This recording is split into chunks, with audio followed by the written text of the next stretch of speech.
Assalamualaikum warahmatullahi wabarakatuh. Bertemu kembali di channel Gus Adin Teach. Yang kali ini kita akan membahas materi selanjutnya di kelas 9 dalam materi prakarya. Kali ini kita akan membahas produk dan proses kerajinan berbasis media campuran. Nah, pada pertemuan sebelumnya kita telah membahas mengenai kerajinan bahan campuran dari segi jenis dan karakteristik ya. Ada bahan alam dan bahan buatan. Nah, masing-masing dari kalian sudah mengetahuinya. Saya ingatkan lagi, jenis bahan alam ada kayu, batu, logam dan sebagainya. Dan jenis bahan buatan ada plastik, gips dan sebagainya. Nah, di pertemuan kali ini kita akan mempelajari lebih lanjut mengenai proses produksi kerajinannya. Nah, untuk mengawali pertemuan kali ini bisa kalian lihat ada suatu produk kerajinan yang bisa kalian perhatikan. Ya, benar sekali itu merupakan kerajinan gantungan kunci ya, dari manik-manik. Nah, ini salah satu bahan campuran. Kenapa?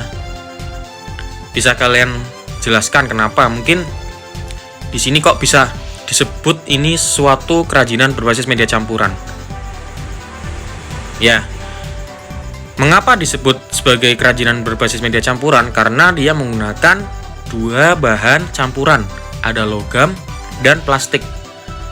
Logamnya pada gantungannya, kemudian manik-manik itu sebagai plastiknya. Nah, ini sudah memenuhi syarat untuk disebut sebagai kerajinan media campuran seperti itu. Ini sebagai contoh saja. Nah, kita akan mempelajari beberapa kerajinan yang dapat dibuat. Adapun tujuan pembelajaran pada pertemuan kali ini, kalian menjelaskan proses produksi kerajinan berbasis media campuran. Di dalam proses itu ada bahan, ada alat, dan ada cara kerja.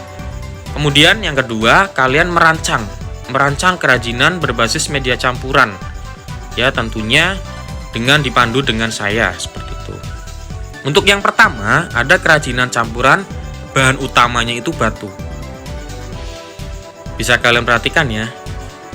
Di sini bahan alat yang kerajinan pada kerajinan batu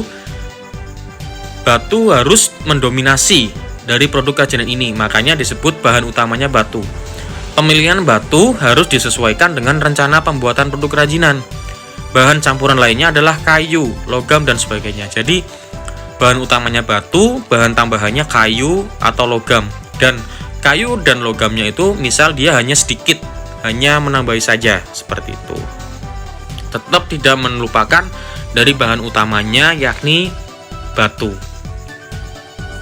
Kemudian, alat yang digunakan dalam kerajinan batu sesuai dengan kerajinan yang akan dibuat, ya. Pembuatan kerajinan batu membutuhkan alat khusus, mulai alat pahat, gerinda untuk menghaluskan, mesin pemotong untuk memotong batu, dan sebagainya. Nah, bisa kalian lihat ya, alat yang A itu aneka perangkat alat yang dibutuhkan seperti ember, wadah. Kemudian yang B ada alat penghalus ya, gerinda. Kemudian yang C itu alat pemecah batu. Produk kerajinan dari batu berbasis media campuran ada beberapa contohnya di sini. Ada yang A itu batu dikolaborasikan dengan logam. Yang B, batu dikolaborasikan dengan kayu. Di mana di situ batunya harus mendominasi daripada bahan tambahannya. Seperti yang sudah saya jelaskan kemarin, kerajinan media campuran itu terdiri dari dua, ya, minimal dua bahan, satunya yang utama, bahan satunya tambahan untuk melengkapinya. Bisa dari bahan alam dan alam, bisa alam dan buatan, bisa buatan dan buatan, seperti itu. Untuk yang kedua, kerajinan campuran bahan utamanya itu logam. Bahan utama yang digunakan adalah logam, maka logam harus mendominasi dari produk kerajinan ini. Pemilihan logam harus disesuaikan dengan rencana pembuatan produk kerajinan. Bahan campuran lainnya adalah kain, rotan, batu, kerang, dan sebagainya. Nah, di sini ada bahan-bahan logam ya, yang bisa kita lihat ada perak, dan aluminium. Kemudian alat yang digunakan tentunya juga alat yang sesuai dengan rancangan kerajinan yang akan dibuat. Alatnya ini menyesuaikan sesuai kebutuhan kalian. Pembuatan kerajinan logam membutuhkan alat khusus yang mulai dari penggilingan logam menjadi plat, alat patri, tang lancip, penjepit, dan sebagainya. Kemudian ada produk-produk dari logam ya, berbasis media campuran. Yang pertama ada kalung logam dengan kain sebagai talinya. Kemudian ada wadah lilin dari logam, yang C itu rangka logam, hiasan ya. Hiasan yang dipadukan logam dengan kayu. Nah, dari kedua kerajinan ini mungkin Pak Bagus kira itu sangat susah ya untuk kalian buat. Jadi jika ini susah diwujudkan, ini hanya sekedar pengetahuan saja. Seperti itu. Yang ketiga, ada kerajinan campuran, bahan utamanya itu plastik. Bahan kerajinan plastik, maka bahan yang plastiknya itu harus mendominasi dari produk kerajinan ini. Pemilihan plastik harus disesuaikan dengan rencana pembuatan produk kerajinan seperti botol, kantong, bekas perabotan rumah tangga, dan sebagainya. Bahan campuran lainnya bisa kayu, kain, logam, dan sebagainya. Seperti tadi yang di awal ya, ada kerajinan plastik yang dikolaborasikan dengan logam seperti itu. Itu kemungkinan bisa mempunyai kesempatan besar untuk kalian buat seperti itu di bahan campuran ini. Atau yang pas dulu kalian membuat itu dari resin ya, itu juga termasuk kerajinan berbasis media campuran. Kalau kalian masih ingat di kelas 8, kalian pernah membuat kerajinan dari resin atau gips ya, dari fiberglass ya. Kalau gips beda lagi. Fiberglass yang dikolaborasikan dengan logam jadi gantungan kunci, itu termasuk berbasis media campuran. Nah, yang kedua, alat kerajinan dari plastik ya. Ada gunting dan penggiling plastik. Ini tentunya sesuai dengan kebutuhan ya. Nah, contoh-contohnya di situ ada kerajinan dari plastik, ada plastik dengan seng dan kertas, plastik dengan kayu. Nah, sudah bagus jelaskan. Jadi intinya itu ada dua, bisa kalian tadi diwujudkan ya, membuat kerajinan yang mudah saja seperti itu. Yang keempat, ada kerajinan campuran, bahan utamanya itu kayu. Jelas, kayu harus mendominasi dari produk kerajinan ini. Pemilihan kayu harus disesuaikan dengan rencana pembuatan produk kerajinan seperti kayu jati, mahoni, kayu akasia, kayu jati, jati landa, dan sebagainya. Bahan campuran lainnya adalah kulit, kain, logam, dan sebagainya. Nah, jenis kayu itu sangat banyak, jadi alat yang digunakannya pun itu sesuai dengan kebutuhan juga. Nah, di sini dicontohkan ada beberapa alat ya, ciri-cirinya kalau kayu ya ada alat pahat, ada gergaji, ada amplas, ada mesin bubut ya. Nah, ada beberapa contoh produk kerajinan dari kayu. Di sini ada kayu dengan kain dibuat menjadi sandal, alas kaki. Yang kedua ada kayu dengan kulit ya. Bisa juga. Yang ketiga ada kayu dengan logam atau karet ya, dibuat sepeda. Itu yang B itu dengan kain, yang A itu dengan kulit. Yang A juga bisa dengan kain, seperti itu. Yang kelima, ada kerajinan campuran, bahan utamanya itu keramik. Bahan utama yang digunakan adalah tanah liat.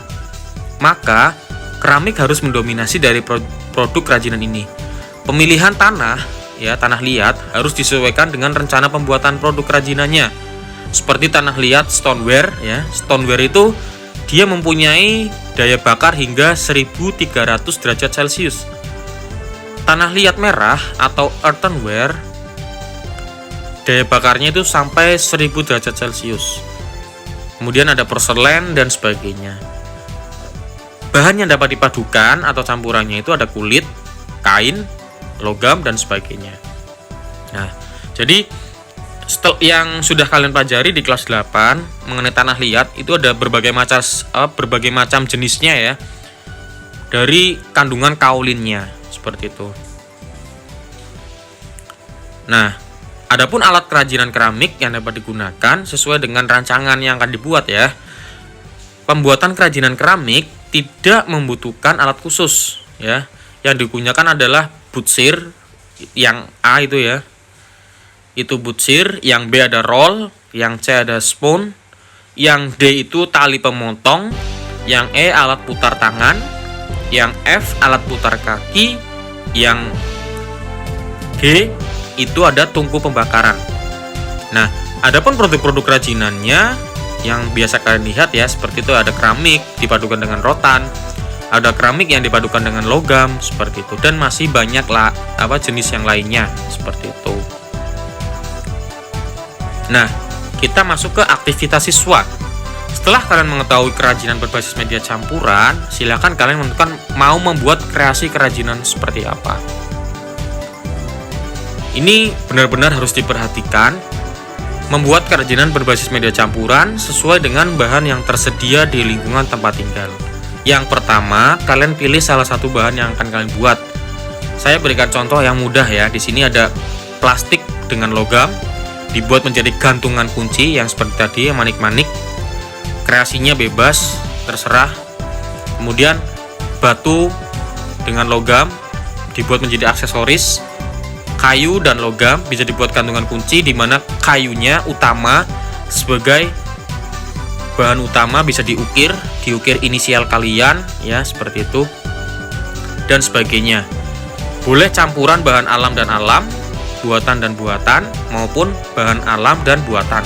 Tidak dibatasi ya, ini hanya sebagai contoh yang mungkin mudah untuk kalian lakukan. Kalau misal kalian punya ide yang lain, silahkan, bebas ya, sesuai bahan yang tersedia di lingkungan tempat tinggalmu.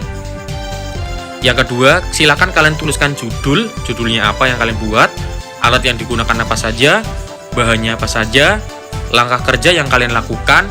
Kemudian silakan kalian dokumentasikan, yang nanti dokumentasi itu diupload sebagai foto bukti proses pembuatan serta ada hasil kerajinannya yang tentunya terlihat kalian sedang membuat kerajinan tersebut. Nah, nanti sudah saya sediakan di form seperti itu. Nah, untuk batas waktu pengumpulannya ini 1 minggu ya. Jadi masih banyak waktu yang bisa kalian manfaatkan. Usahakan cari bahan yang termudah yang bisa kalian dapatkan. Intinya tidak mempersulit diri sendiri, sesuai yang sudah saya ajarkan. Semua hasil kreativitas kalian ya dalam membuat kerajinan itu sangat saya apresiasi, saya sangat hargai. Apapun produknya, yang penting sudah memenuhi syarat ya, syarat kerajinan berbasis media campuran yang memiliki 2 bahan ya, 1 bahan utama dan satunya tambahan sebagai campurannya. Mungkin cukup sekian. Jika ada yang ingin ditanyakan, bisa dituliskan di kolom komentar. Wassalamualaikum warahmatullahi wabarakatuh.